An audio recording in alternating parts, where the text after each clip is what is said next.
पिछले लेक्चर के अंदर बेटा हमने triangle law of vector addition पढ़ा था। आज हम पढ़ने जा रहे हैं क्या, parallelogram law of vector addition. तो parallelogram law of vector addition देखिए क्या करता है। हमने लिखा है अगर according to it if two vectors represent the two adjacent sides of a parallelogram drawn from a common point, then diagonal of the parallelogram drawn from same point completely represent their resultant। कहता है कि अगर आपको कोई दो vector given है, ठीक है, parallelogram law of vector addition क्या कहता है, अगर आपके पास कोई दो वेक्टर गिवन है और वो दोनों वेक्टर्स अगर किसी पैरेललोग्राम की दो एडजेसेंट साइड को रिप्रेजेंट करते हैं तो उस पैरेललोग्राम का जो डायगोनल होगा वो उसके रिजल्टेंट को रिप्रेजेंट करेगा। देखिए कैसे, हमने लिखा let us consider two vectors, vector A and vector B, having angle theta between their. बेटा आपके पास कोई दो वेक्टर्स हैं, ठीक है, ये मान लिया वेक्टर ए और ये मान लिया हमने वेक्टर बी, ठीक है। इन दोनों के बीच में जो एंगल है वो कितना मान लिया हमने, थीटा, दोनों वेक्टर्स के बीच। Let they represent the two adjacent side of vector OP and vector OS of a parallelogram OPQS। कहता है कि मान लीजिए वेक्टर ए और वेक्टर बी ये किसी पैरेललोग्राम की दो एडजेसेंट साइड्स को रिप्रेजेंट कर रहे हैं, देन इनका जो डायगोनल होगा, ठीक है, वो इसके रिजल्टेंट को, इनके रिजल्टेंट को रिप्रेजेंट करेगा। तो अगर मैं इसका डायगोनल खींचूं तो डायगोनल कुछ ऐसा आएगा, ठीक है। और क्या करेंगे, देखो बेटा वेक्टर ए के पैरेलल एक वेक्टर यहां से खींच लो, ठीक है। इसी प्रकार वेक्टर बी के पैरेलल एक वेक्टर यहां पे, ठीक है। डायग्राम में हो सकता है आपको बिल्कुल पैरेलल नजर ना आ रहा हो, लेकिन वेक्टर बी, ये वाला वेक्टर और ये वाला वेक्टर बराबर होंगे, इक्वल होंगे। क्या कीजिए, इनको नाम दे दीजिए, इसको नाम दे दिया O, इसको Q, सॉरी इसको P, इसको Q और इसको S हमने नाम दिया। ये आपको क्या करना पड़ेगा, OPQS। तो जो दो वेक्टर्स थे, ठीक है, वो इस पैरेललोग्राम की दो साइड्स को रिप्रेजेंट कर रहे हैं। कौन सी साइड को, वेक्टर OP साइड को रिप्रेजेंट कर रहा है वेक्टर ए, और वेक्टर बी किसको रिप्रेजेंट कर रहा है, वेक्टर OS, ठीक है। अब यहां पर देखिए, यहां पर आप देखोगे तो वेक्टर OP इक्वल टू में वेक्टर S के, यहां पर ये वेक्टर OP किससे पैरेलल है, वेक्टर S के होगी, ठीक है। दूसरी बात वेक्टर OS वेक्टर PQ के पैरेलल होगा, वेक्टर OS इक्वल टू में वेक्टर PQ, ठीक है। अब देखो बेटा वेक्टर OP किसके इक्वल था, वेक्टर A के इक्वल, तो ये वाली टर्म किसकी इक्वल होगी, vector OP equal to vector S, यानी कि दोनों किसके इक्वल होंगे, वेक्टर A के। इसी प्रकार vector OS is parallel to vector PQ, और वेक्टर OS किसके पैरेलल है, B के, ठीक है, यानी कि B के इक्वल है, तो ये भी क्या हो जाएगा बेटा, ये वेक्टर भी क्या आ जाएगा B, यानी कि वेक्टर OS और वेक्टर PQ किसके इक्वल है, वेक्टर B के, ठीक है। आई थिंक यहां तक आपको कोई दिक्कत नहीं हो। अब देखिए बेटा यहाँ पर जो डायग्राम आपको नजर आ रहा है वेक्टर OQ, ये जो वेक्टर OQ है ये इसके रिजल्टेंट को रिप्रेजेंट कर रहा है, यानी कि दैट इज वेक्टर R को रिप्रेजेंट कर रहा है, इसलिए मैं इसको क्या लिख सकता हूं, वेक्टर R, ठीक है। अब क्या लिखूंगा इधर, लेट अस प्रोड्यूस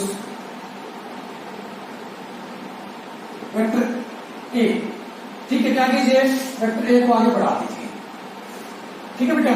जब वेक्टर A को आगे बढ़ाएंगे आप तो क्या होगा, उसके बाद इस Q से इस वेक्टर के ऊपर एक परपेंडिकुलर ड्रा कर दीजिए and draw a perpendicular from point Q on vector A, ठीक है।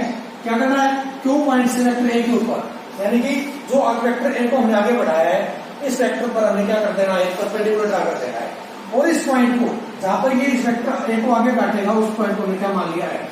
अब देखो ये वाला एंगल और ये वाला एंगल, ठीक है, दोनों इक्वल होंगे, यानी कि ये भी थीटा होगा, ठीक है। आई थिंक यहाँ तक आपको कोई डाउट नहीं होना चाहिए, ठीक है बेटा। अब देखिए क्या करेंगे, now from triangle PQN, triangle PQN, इस PQN ट्राइंगल से अपने को देखो सिर्फ PQ की वैल्यू पता है, PQ किसके इक्वल है बेटा, वेक्टर B के इक्वल है, ना तो हमें वेक्टर Q1 की वैल्यू पता, ना हमें वेक्टर Pn की वैल्यू पता, ठीक है। तो देखो वेक्टर Pn किसके इक्वल होगा, वेक्टर Pn अपॉन में वेक्टर PQ, ठीक है, वेक्टर Pn अपॉन PQ। अब देखो वही आपका फॉर्मूला आता था, पंडित बद्री प्रसाद हर बोले, ठीक है। तो देखो अब यहाँ पर Pn क्या है, यहाँ पर बेस, PQ क्या है, यहाँ पर हाइपोटेन्यूज। तो बेस अपॉन हाइपोटेन्यूज किसके इक्वल होता है, कोस थीटा के, बेस अपॉन हाइपोटेन्यूज किसके इक्वल होगा, cos थीटा की। तो यहाँ पर भी क्या आ जाएगा, cos ऑफ थीटा। अब इस पी क्यू को उधर ले जाइए, क्या बन जाएगा, vector P N is equal to vector P Q cos of theta. और वेक्टर पी क्यू की वैल्यू क्या है, वेक्टर बी, ठीक है। तो वेक्टर पी एन किसके इक्वल हो जाएगा यहाँ से, B cos of theta, vector B cos of theta. इसको मान लीजिए हमारी क्या आ गई, इक्वेशन नंबर 1, ठीक है। अब ऊपर से इसको एक बार नोट कर लीजिए, फिर इसको नोट कर लेता हूं। नोट कर लिया, नोट कर लेता हूं।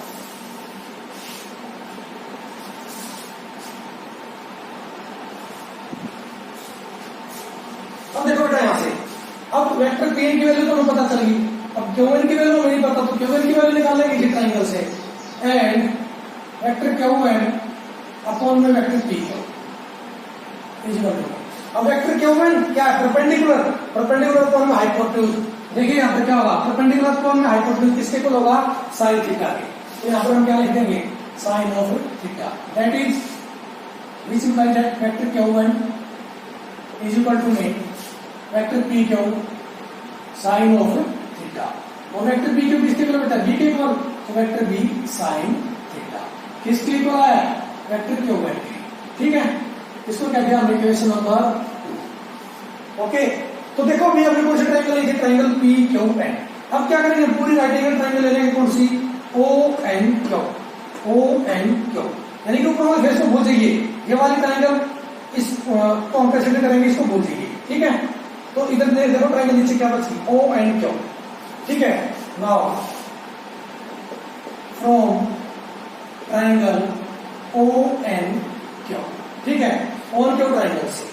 अब देखो क्या करेंगे, इधर हम पाइथागोरस थ्योरम लगा देंगे, अप्लाइंग या अकॉर्डिंग टू पाइथागोरस थ्योरम, जो भी मर्जी, पाइथागोरस थ्योरम, ठीक है बेटा। पाइथागोरस थ्योरम लगाओ, क्या जाएगा, वेक्टर ओ क्यू का स्क्वायर इज इक्वल टू में वेक्टर ओ एन, यानी कि बेस का स्क्वायर, बेस क्या है sir, O N Q triangle में वेक्टर ओ एन के इक्वल, तो वेक्टर ओ एन का स्क्वायर प्लस परपेंडिकुलर का स्क्वायर, परपेंडिकुलर क्या है, क्यू एन का स्क्वायर, ठीक है। तो ये क्या लिख दिया हमने, वेक्टर क्यू एन का स्क्वायर। अब देखिए इस इक्वेशन नंबर को छोड़ देता हूं, बाकी को मैं आराम कर रहा हूं।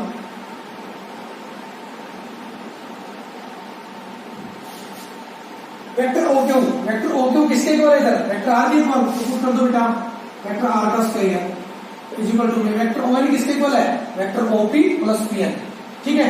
पूरा नहीं है, हमें पता है ओपी की वैल्यू अलग है, पी एन की वैल्यू अलग है, तो क्या लिख देंगे इधर, वेक्टर ओपी प्लस में वेक्टर पी एन टोटल का whole square plus vector of Q N का स्क्वायर, ठीक है बेटा।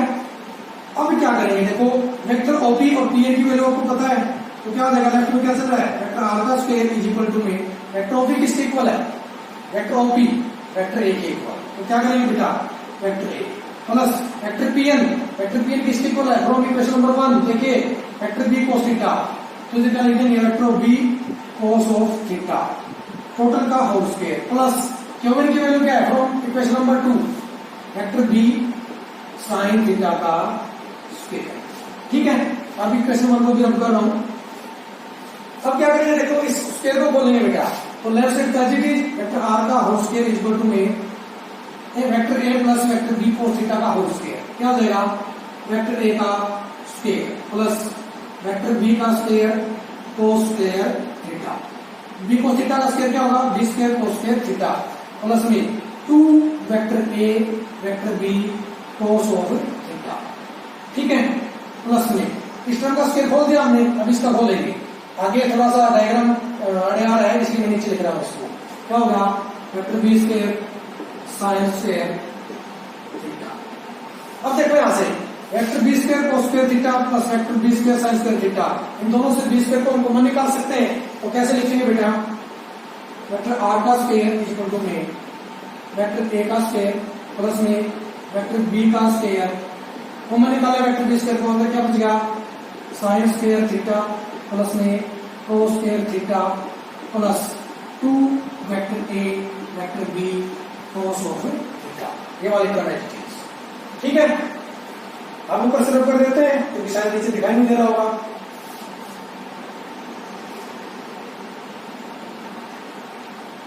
देखिए अब क्या करेंगे हम, इसको ऊपर ले आता है बेटा। देखो ये किसके इक्वल होता है, sign square theta plus cos square theta किसके इक्वल होता है, 1 के। ठीक है, जिसकी जगह 1 पुट करेंगे तो क्या आ जाएगा, वेक्टर आर का स्क्वायर इज इक्वल टू में वेक्टर ए का स्क्वायर प्लस में वेक्टर बी का स्क्वायर प्लस में 2 vector A vector B cos of theta. ठीक है, taking under root on both side, दोनों साइड क्या लेंगे हम, under root on both sides we get. स्टेपल होगा वेक्टर आर का स्क्वायर इज इक्वल टू में वेक्टर ए का स्क्वायर प्लस में, सॉरी अंडर रूट ले लेंगे ना, हाँ दोनों साइड अंडर रूट लेंगे, क्या आ जाएगा राइट साइड में ए का स्क्वायर प्लस में वेक्टर बी का स्क्वायर प्लस में 2 vector A vector B cos of theta. ठीक है बेटा, टोटल का इधर देखो स्क्वायर से अंडर रूट कैंसिल आउट, क्या बच गया, vector R is equal to में under root of A square plus में वेक्टर बी स्क्वायर प्लस में 2 vector A vector B cos of theta. ठीक है, ये क्या आ गया आपका रिजल्ट है, यानी कि अगर दो वेक्टर्स किसी पैराग्राम की दो एडजेसेंट साइड्स को रिप्रेजेंट करेंगे तो उनका रिजल्ट क्या आएगा, root of A square plus B square plus में 2ab कोस ऑफ थीटा। चलिए तो हमने निकाल लिया बेटा क्या रिजल्टेंट। ठीक है, अब क्या निकालेंगे हम, डायरेक्शन कि जो रिजल्टेंट है ना सर ये किस डायरेक्शन में होगा। तो मान लीजिए ये रिजल्टेंट वेक्टर ए के साथ कुछ एंगल बना रहा है, अल्फा बीटा कुछ भी कहिए, मैंने इसको अल्फा नाम दे दिया। ठीक है, तो डायरेक्शन ऑफ वेक्टर आर बिल्कुल उसी स्टेप्स को फॉलो कर रहे हैं जिन स्टेप्स को आपने ट्रायंगल ऑफ वेक्टर एसी के अंदर फॉलो किया था, बस थोड़ा सा डायग्राम में फर्क है, डेफिनेशन में फर्क है, बाकी सेम स्टेप्स पर है।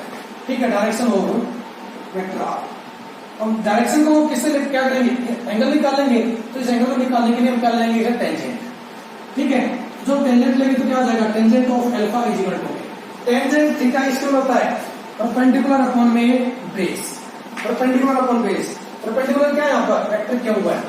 ठीक है, वेक्टर क्या हुआ है अपॉन वेक्टर ओएन, बेस क्या है, वेक्टर ओएन के ऊपर। अब फिर इसको एक्सपेंड कर देंगे, ऊपर वेक्टर क्या हुआ है negative upon vector O N किसके इक्वल है, vector OP plus vector PN.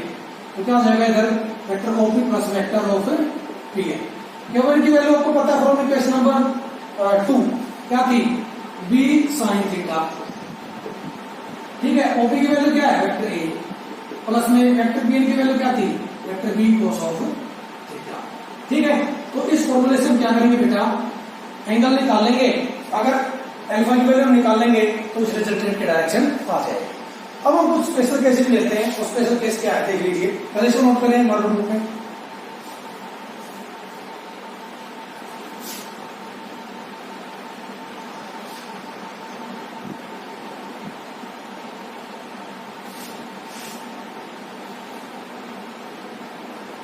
Special cases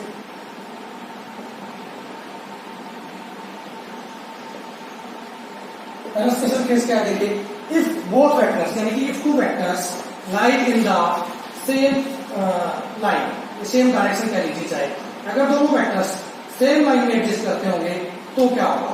ठीक है, तो हमने लिखा है इधर इफ टू वेक्टर्स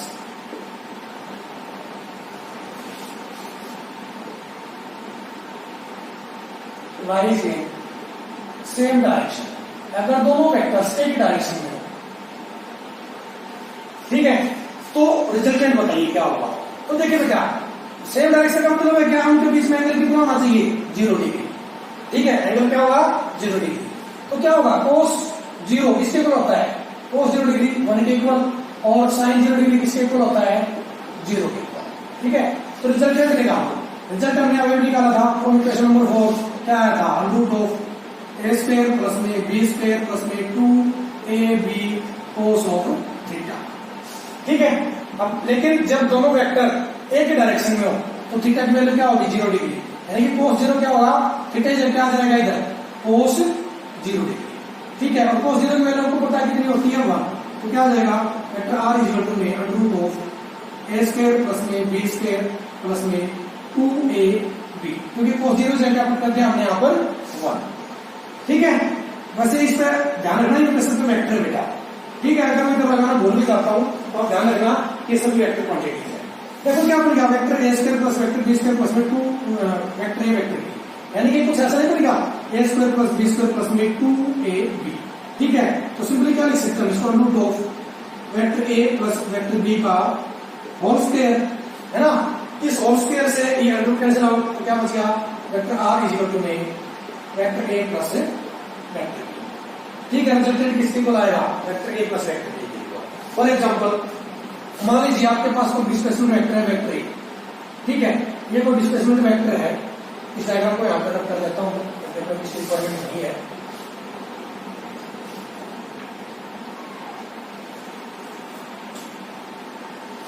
मान लीजिए कोई वेक्टर है, ये वेक्टर ए डिस्प्लेसमेंट वेक्टर हमने मान लिया, और इसकी लेंथ क्या है 4 मीटर, और इसी सेम डायरेक्शन में कोई वेक्टर बी है, ठीक है, जिसकी लेंथ कितनी है 3 मीटर।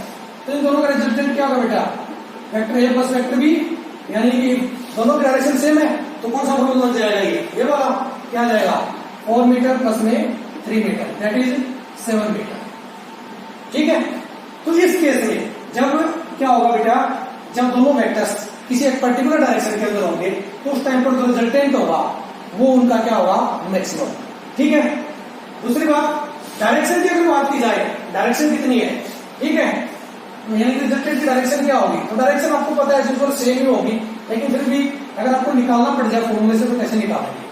ठीक है, कैसे निकालेंगे, डायरेक्शन ऑफ वेक्टर आर इसके बाद होगी tangent of alpha is equal to क्या आया था हमारा B sine theta upon A plus में B cos of theta. Sine theta इसे क्या करना है, 0 डिग्री, तो साइन 0 क्या होता है 0, तो बी इंटू में 0 अपॉन ए प्लस में बी कोस थीटा, यानी कि कोस 0 किसके इक्वल होगा 1 के इक्वल, तो यहाँ पर हमने उसको क्या रखा बी। समथिंग इंटू 0 के इक्वल होगा, तो 0 अपॉन ए प्लस बी, और 0 को किसी चीज से डिवाइड कर लो कोई फर्क नहीं पड़ना, आंसर क्या आएगा 0। 0 का मतलब क्या है कि जिस डायरेक्शन में दोनों वेक्टर्स थे रिजल्टेंट की डायरेक्शन सेम हो। ठीक है, ओके, अब देखिए सेकंड केस, इसको नोट कर लीजिए अपने नोटबुक में। सेकंड केस देखते हैं क्या, इफ टू वेक्टर्स एग्जिस्टिंग या लाइज इन ऑपोजिट डायरेक्शन,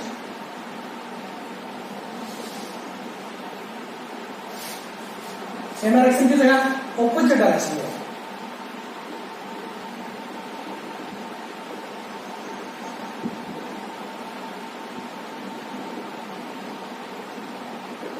तो क्या होगा, ऑपोजिट डायरेक्शन में मतलब क्या, थीटा क्या होना चाहिए 180 डिग्री, यानी कि एक वेक्टर डायरेक्शन में तो दूसरा इस डायरेक्शन में।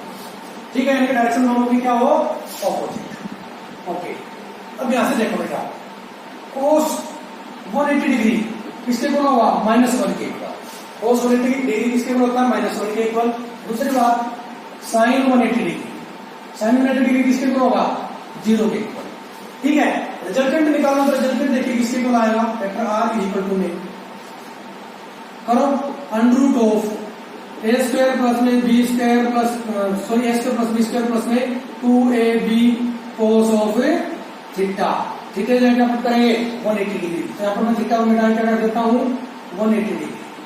ठीक है, कोस 180 -1 के इक्वल, तो क्या आ जाएगा under root of A square plus में बी स्क्वायर माइनस 2ab, तो क्योंकि कोस 180 को हमने क्या कर दिया -1, तो माइनस पहले आ गया। ठीक है, तो क्या बन गया vector R is equal to में ए स्क्वायर प्लस में बी स्क्वायर माइनस 2ab। ये कुछ ऐसा नहीं बन गया कि ए माइनस बी का होल स्क्वायर, क्या होता था A square plus B square minus 2ab, तो इसको मैं क्या लिख सकता हूं बेटा ए माइनस बी का होल स्क्वायर, स्क्वायर से रुट गया, तो क्या आएगा vector R is equal to में vector A minus vector B. ठीक है, मैंने यहाँ वेक्टर नहीं लगाया, लगा दिया। ठीक है, किसके को लाया vector A minus vector B के। अब इस केस में जो रिजल्टेंट होगा वो मिनिमम होगा। देखिए कैसे, मान लीजिए एक वेक्टर ये है वेक्टर ए जिसकी लेंथ 4 मीटर, दूसरा वेक्टर ये है वेक्टर बी, इसकी लेंथ कितनी है 3 मीटर। इन दोनों को सम करो, सम करोगे तो कैसे करोगे, टेलर टेलर से मिला दोगे यहाँ पे, तो वेक्टर ए 4 मीटर इस डायरेक्शन में, 3 मीटर इस डायरेक्शन में। ठीक है, 3 मीटर हो गया। तो देखो बेटा आप यहां पर क्या पुट करेंगे, जब इनको सब्ट्रैक्ट करें तो क्या सॉरी रिजल्ट किसके इक्वल होगा, डायरेक्शन सेम है तो क्या करेंगे 4। वैसे सम करने का तरीका यही होता है वेक्टर ए प्लस में वेक्टर बी। ठीक है, अब क्या करेंगे, रिजल्टेंट लेंगे कि वेक्टर बी है कैसा, माइनस का, क्योंकि डायरेक्शन क्या है उसकी ऑपोजिट। तो क्या हो जाएगा 4 metre minus 3 metre that is 1 metre. Resultant minimum आया कि नहीं। ठीक है, जो रिजल्टेंट वेक्टर होगा वो कितना होगा, 1 मीटर के इक्वल होगा। समझ में आई बात। वैसे ये जो साइन है ना, इस साइन का मतलब सिर्फ इतना है कि वैसे तो इधर प्लस ही आएगा लेकिन इधर माइनस होगा, तो ये माइनस प्लस बाहर होकर बाहर माइनस हो जाता है। ठीक है, ये तो ठीक है बात किसकी, रिजल्टेंट की। अब बात करेंगे इसकी डायरेक्शन किस साइड की हो। डायरेक्शन देखिए एक बार, डायरेक्शन निकालेंगे, कैसे निकालेंगे, direction of vector R. Vector R की डायरेक्शन क्या होगी भाई, अल्फा निकालेंगे, tangent theta is equal to में बी साइन थीटा अपॉन में ए प्लस में बी कोस ऑफ थीटा। क्या हो जाएगा बेटा, B sine 180 degree upon A plus में बी कोस 180 डिग्री। ठीक है, साइन 180 0 के इक्वल, तो ऊपर क्या जाएगा b इंटू 0 अपॉन ए माइनस बी, क्योंकि कोस 180 जगह पुट कर देंगे -1, तो b इंटू -1 माइनस बी उल्टा माइनस बी। तो कुल मिला के रिजल्टेंट क्या आया हमारे 0, यानी कि जो बिगर वेक्टर होगा, ठीक है, जो भी बड़ा वेक्टर होगा उसी डायरेक्शन में रिजल्टेंट वेक्टर की डायरेक्शन होगी। ठीक है, तो ये तो बात थी कब, जब वेक्टर्स ऑपोजिट डायरेक्शन में एग्जिस्ट करते हो। ठीक है, अगर दोनों वेक्टर्स के बीच में, इसको कर लीजिए, अगर दोनों वेक्टर्स के बीच में 90 डिग्री एंगल बनाते हो,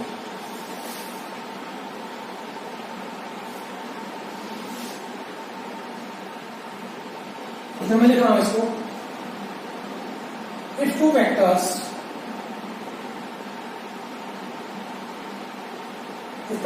are perpendicular to each other, perpendicular to each other कहिए या right angle to each other कहिए, एक ही बात है। ठीक है, यानी कि एक वेक्टर ये है वेक्टर ए और दूसरा वेक्टर क्या आपका ये वेक्टर बी। ठीक है, उसी प्रकार जो इनका डायगोनल होगा क्या बनेगा, एक ही स्क्वायर, स्क्वायर का जो भी क्या बनेगा आपका डायगोनल होगा वो आपके रिजल्टेंट को रिप्रेजेंट करेगा। और रिजल्टेंट निकालने के लिए फॉर्मूला वही under of R equal to A square plus में बी स्क्वायर प्लस में plus 2ab cos of theta. अब लेकिन बेटा देखा, जब दोनों वेक्टर्स एक दूसरे के परपेंडिकुलर होंगे तो थीटा किसके इक्वल होगा, 90 डिग्री, दैट इज cos 90 क्या होता है 0। ठीक है, और sin 90 किसके इक्वल होता है 1 के इक्वल। तो देखो रिजल्टेंट क्या आ जाएगा यहाँ से, under of A square plus में बी स्क्वायर प्लस में cos 90 degree 2ab cos of 90 degree. cos 90 ने क्या कर देंगे हम 0, तो ये पूरी की पूरी टर्म क्या हो जाएगी 0। तो क्या हो जाएगा under of A square plus में बी स्क्वायर। ठीक है, ये आपका क्या आ गया रिजल्टेंट वेक्टर, यानी कि under of vector A square plus vector B square. ठीक है, डायरेक्शन निकालनी है आपको, डायरेक्शन देखिए आप, direction of vector R, vector R की डायरेक्शन किस डायरेक्शन में होगी आपको देखिए, वही tangent of alpha equal to में बी साइन थीटा अपॉन में ए प्लस में बी कोस थीटा। थीटा कितना 90 डिग्री, क्या जाएगा बी साइन 90 अपॉन में ए प्लस में बी कोस ऑफ 90 डिग्री। और साइन 90 क्या होता है 1, जैसा कि हमने ऊपर लिखा है, तो क्या आ जाएगा ऊपर b into 1 that is b। Okay, A H it is plus में b cos 90, cos 90 क्या होता है 0, 0 इंटू b 0, तो नीचे से क्या बचेगा a। ठीक है, तो जो इस टाइम पर डायरेक्शन होगी वो क्या किसके इक्वल होगी, यानी कि जो अल्फा आएगा वो b और a के रेशियो के इक्वल आएगा। ठीक है बेटा, तो ये कुछ स्पेशल केसेस है। तो ये हमारा आज का टॉपिक था क्या, parallelogram law of vector addition. Thank you very much.